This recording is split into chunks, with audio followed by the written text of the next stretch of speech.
the the idea of starting Kenya Human Rights Commission was came up came up in the 90s after seeing Sabasaba from afar. We were living abroad, and we were talking to each other a lot with us, as the founders, trying to figure out what we could do. And we also so we thought it was important that there's a Kenyan voice that is out there speaking about the Kenyan issues.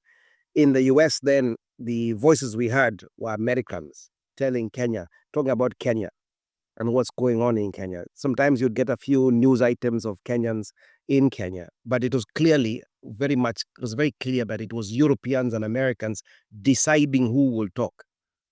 So they're the ones who set the agenda. They said, okay, this person is too radical, this one is okay. So they decide there was a place where it was run and organized and controlled from the West. So we thought, this there's no way, there's nowhere and no place in the world where change can ever happen without it being driven by the locals. So the idea of forming Kenya Human Rights Commission came from saying we want to play a role. At that time, we didn't even know whether we were going to come back, whether we're going to be able to locate it in Kenya. So we said, let's do what we can. We're here in the US. Let's register it. So actually, in fact, I did all that work myself. I went and registered it. I went and found the forms. I did everything. Registered it as a non-profit in Washington D.C. Then registered it as a 501c3, which means that any donations will be tax deductible. So I did all that work, but the whole thinking was consistent for a long time, talking between myself, Peter Karevi, Mukireto Murungi, Willy Mutunga, constantly just discussing with ourselves where we wanted to go. And it was really about having a voice. We wanted to have a voice, and we wanted to, as Kenyans, saying this is where we think human rights should be and how it should go. So that was the real incentive behind it. But then secondly, as well, we were also clear we wanted it different from traditional Western human rights organizations. So we did not want to shy away from the politics of it. Although we ourselves wanted to make sure that as we were when we were young, we don't hurt ourselves by being involved in politics at the same time.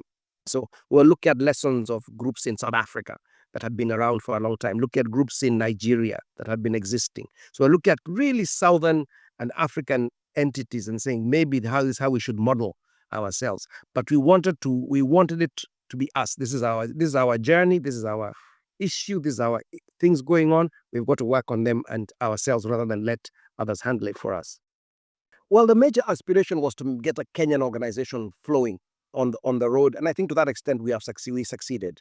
It's going on. In fact, it was very clear. We said that look at experiences, across the world. It was clear that organizations do better when there's transition in leadership, so the founders do not stay for too long, and when they're there for too long, so we are, especially at the operational side of the organization, in news, because you can end up stifling it with only one style, only one way of working.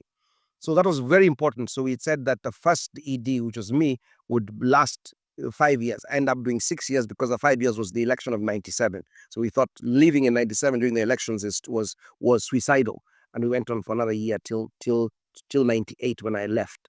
But it was clear we wanted to make it sustainable. So we had ideas of what we wanted to do. We wanted also to talk about economic and social rights, because that was again within the contestation of human rights globally in the 90s.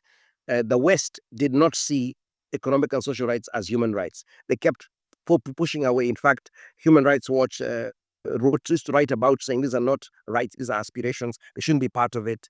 But again, we were inspired by the causes around in South Africa, where they were very clear. There's not just civil rights, not just right of expression, but also the right to work and the right to work, the right to housing, the right to shelter, the right to health and education. Those were important. How do we fight for them? So we came up with the idea of having a land rights program that would be important for us within the organization. Was the first one, and because land rights has really always been a big thing. And for us, land rights is about living. In Kenya, without land, you are finished. You can't do much, whether it's without access to farming or subsistence. So it was very important to us in that way. So to that extent, I think we have succeeded. We also wanted to be a voice. We want to be a bit radical. So one of the things we did, that when now we were able to start operationalizing, and there's funding that came through, the first staff we made sure that if you had been expelled from university or had been jailed by the Moi regime, then you found a home. What times either as a job or even as an internship, but you found a home at KHRC. You knew that it you the sacrifices you had made, whether it was deliberate or accidental, because I think a lot of people, quite a few people who are jailed from Wakenya were accidental people, but they suffered for it. So in a way, we're saying, even though you suffer, because you have suffered, we'll give you a home to see where you can train yourself.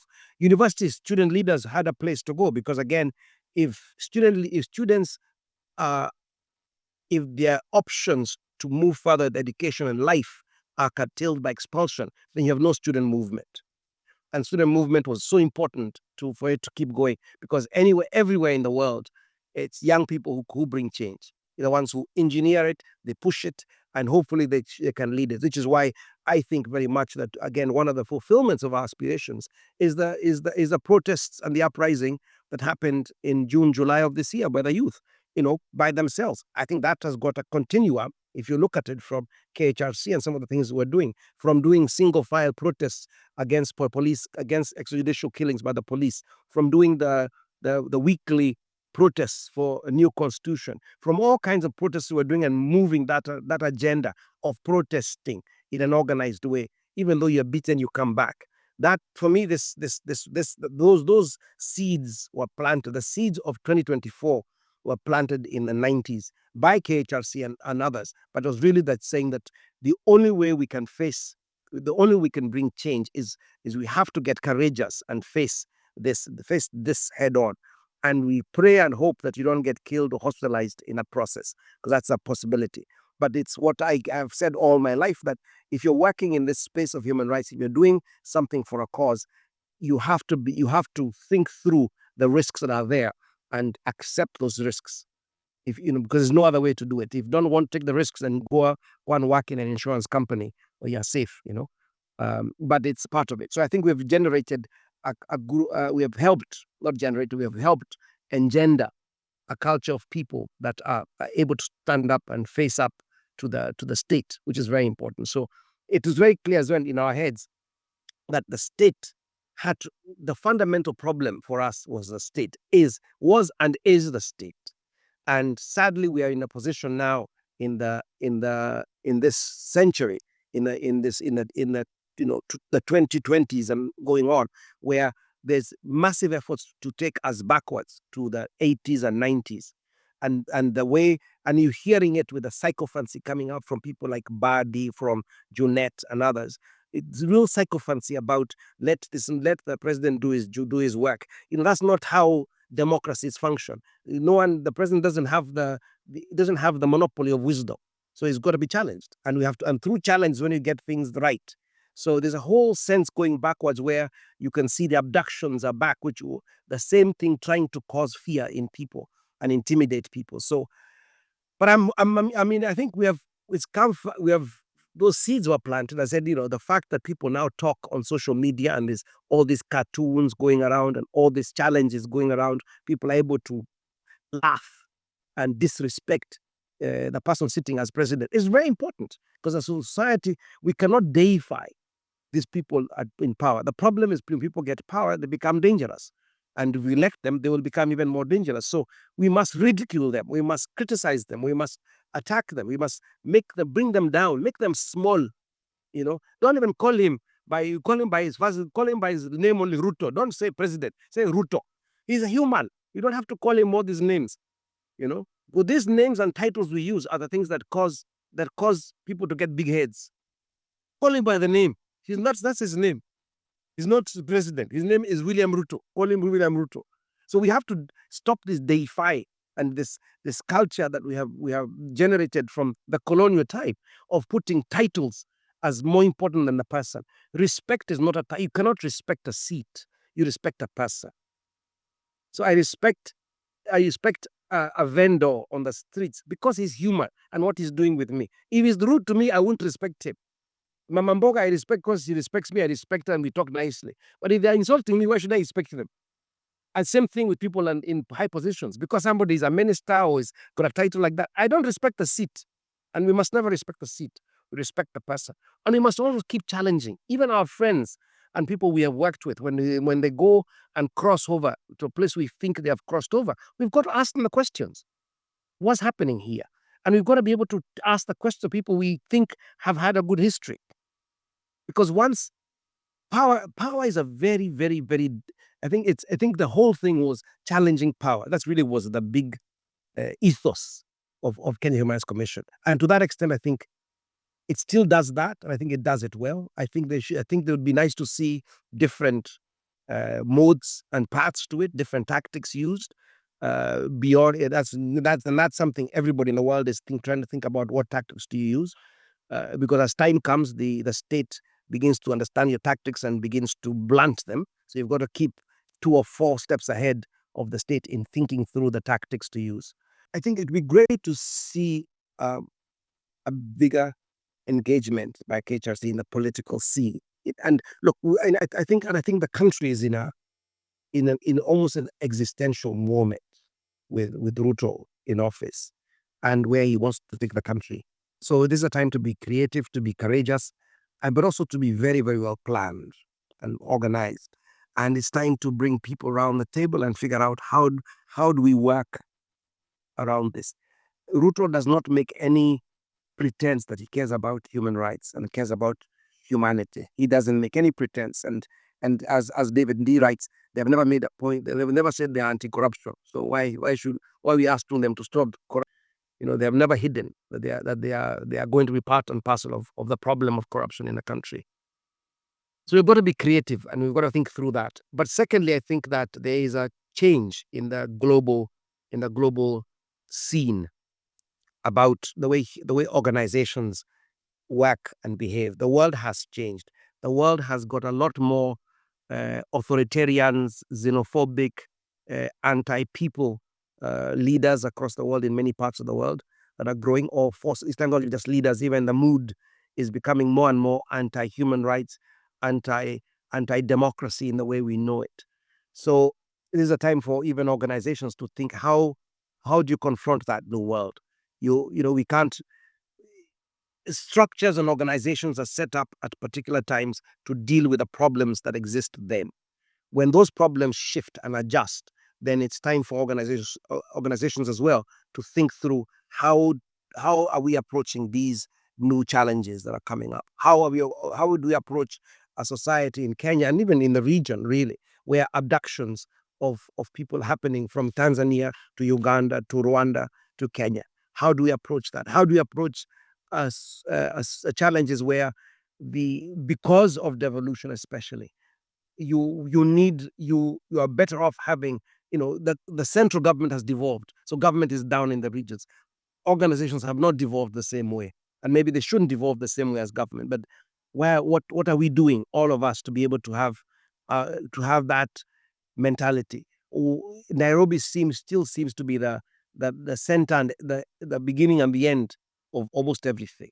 But maybe we should rethink that. And maybe change will not start in Nairobi and go out to the regions. Maybe it'll start from the regions and come into Nairobi. I think that's what the things to think about. So it's constant thinking that needs to happen, and nobody has a monopoly on the truth or wisdom on these things. All we can do is try different things. They might fail, they might succeed. When we started Kenya Human Rights Commission, my friend, there was no guarantee it would succeed. None. I like to tell people it's a briefcase NGO. When I came back to Kenya, I had a briefcase, and in that briefcase was the whole of Kenya Human Rights Commission. Complete briefcase. Nobody could guarantee it was going to succeed. I didn't know. We put a lot of our effort in there. Some of the directors were kind of kept away for a bit because they weren't sure it's going to work. Of course, once it started, then everybody got interested. Once funding came in, everybody then got interested. But before that, I can tell you, maybe 1 or 2 are very keen. Only 1 or 2 are very keen, because that's the way human beings go. You get busy, you think this is minus, maybe let him work with it. It worked out, then they started coming in anyway. So that's another story altogether. But that's the nature of life. So it's the question now of asking: is Kenya Human Rights Commission tooled well enough? Is it fit for purpose for the challenges of 2024 and beyond? And taking both a political approach, but also an economic approach. Because I think one of the big things that's happening is this business area. And to really, to the credit of KHRC, it's been outstanding with Del Monte, Kakuzi, the guys in Solai in Nakuru. It's been outstanding in those areas it's taken up, but it will grow. And you're hearing them talk when they talk about this PPP thing, and they talk the private public partnership. Where are people there? What is it? And you can see a lot of it is very opaque. How much will it hurt us? When you hear of all this, and I think when there's infrastructure done, and now we're moving to a world where people are selling the carbon credits. Where are we as Kenya Human Rights Commission on that debate of carbon credits? Who's benefiting from those carbon credits? When you hear about this new approach of conservancies, which are owning and not owning, controlling about 10% of the land mass through the NRT. But when you scratch NRT, you find that actually it is the Nature Conservancy of the US that is behind NRT. And you're thinking, why are we allowing an American organization to control 10% of our land mass in a country? How do we do this? Isn't this very much the same as the missionaries coming with the Bible, giving you the Bible in one hand, and then they shoot you with a gun in the other? We are now is conservation the new colonial approach? We've got to keep asking the questions through and through, because one of the things we do never want to do is just as much as we encourage multinationals to come into a country as businesses, they're good, but without a local base of if the economy is controlled by foreigners, you're in trouble. So just the same way, our economy, our conservation, our businesses, there must be strong, dynamic local organizations. There must be. Otherwise, we are basically giving and selling the country away. That is a fundamental. And you look at all the countries that we call developed, and even take the ones that have been the social democratic in the Scandinavian countries, Norway, Sweden, Finland, Denmark. Their economies are controlled by their own companies, and then they have multinationals coming in. But you cannot be developed. Even South Korea, the economy is controlled by South Korean companies. Whether we not like it, because there are very many big, the Seven Sisters, but they're localized, they're national companies. We can't have a country that's controlled by foreigners with a few black people there as as fig leaves. You've got to be careful about that. There you go.